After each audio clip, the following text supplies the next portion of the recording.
College affiliation സംവിധാനം നിർത്താനുള്ള കേന്ദ്ര സർക്കാർ നീക്കം സാധാരണ വിദ്യാർത്ഥികൾക്ക് വിദ്യാഭ്യാസം നിഷേധിക്കലാവുമെന്ന് ഉന്നത വിദ്യാഭ്യാസ മന്ത്രി ആർ ബിന്ദു. മുഗൾ ഭരണചരിത്രത്തിന് പകരം കുംഭമേള പഠിച്ചാൽ മതിയെന്നത് വരേണ്യവൽക്കരണത്തിലേക്കുള്ള തിരിച്ചുപോക്കാണെന്നും KNTO സംസ്ഥാന സമ്മേളനം ഉദ്ഘാടനം ചെയ്ത് മന്ത്രി ആർ ബിന്ദു പറഞ്ഞു. അംഗൻവാടി മുതൽ സർവകലാശാല വരെയുള്ള അക്കാദമിക് കാര്യങ്ങൾ തീരുമാനിക്കുന്നത് പ്രധാനമന്ത്രി അംഗമായ സമിതികളാണ്. ഈ സമിതികൾ എടുക്കുന്ന തീരുമാനം വിദ്യാഭ്യാസ മേഖലയിൽ തിരിച്ചുപോക്കാണ് ഉണ്ടാക്കുന്നതെന്നും മന്ത്രി ആർ ബിന്ദു ആരോപിച്ചു. ആദിവാസി തീരദേശ വിദ്യാർത്ഥികൾക്ക് വിദ്യാഭ്യാസം നിഷേധിക്കുന്ന തരത്തിലാണ് ദേശീയ വിദ്യാഭ്യാസ നയം നടപ്പിലാക്കുന്നത്. പഠിക്കേണ്ടതും പഠിപ്പിക്കേണ്ടതും എന്താണെന്ന് തീരുമാനിക്കേണ്ട സമിതികൾ സംഘപരിവാർ കൈപ്പിടിയിലാണ്. വിദ്യാഭ്യാസ മേഖലയിലെ കാവ്യവൽക്കരണത്തെ തടയാനാണ് സർക്കാർ ജാഗ്രതയോടെ ശ്രമിക്കുന്നതെന്നും മന്ത്രി ആർ ബിന്ദു പറഞ്ഞു.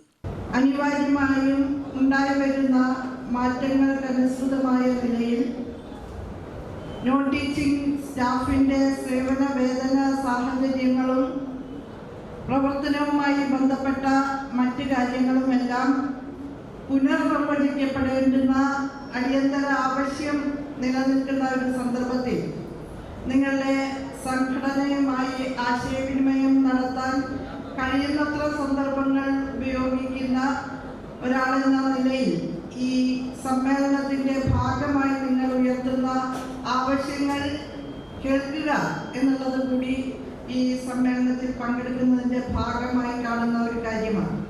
ഇന്ന് കേരളത്തിൻ്റെ വിദ്യാഭ്യാസ മേഖലയിൽ, പ്രത്യേകിച്ച് ഉന്നത വിദ്യാഭ്യാസ മേഖലയിൽ നാം നടത്തിക്കൊണ്ടിരിക്കുന്ന പരിഷ്കരണങ്ങൾക്ക് അനുസൃതമായി അനിവാര്യമായും കൊണ്ടുവരേണ്ടുന്ന മാറ്റങ്ങളെ സംബന്ധിച്ച് നിങ്ങളുടെ സംഘടനയ്ക്ക് മുന്നോട്ട് വയ്ക്കേണ്ടത് എല്ലാ കാര്യങ്ങളും കൃത്യമായും സമയബന്ധിതമായും പരിഗണിക്കുന്ന കാര്യത്തിൽ ഒപ്പമുണ്ട് എന്ന് ആമുഖമായി സൂചിപ്പിക്കാൻ ഞാൻ ആഗ്രഹിക്കുകയാണ്.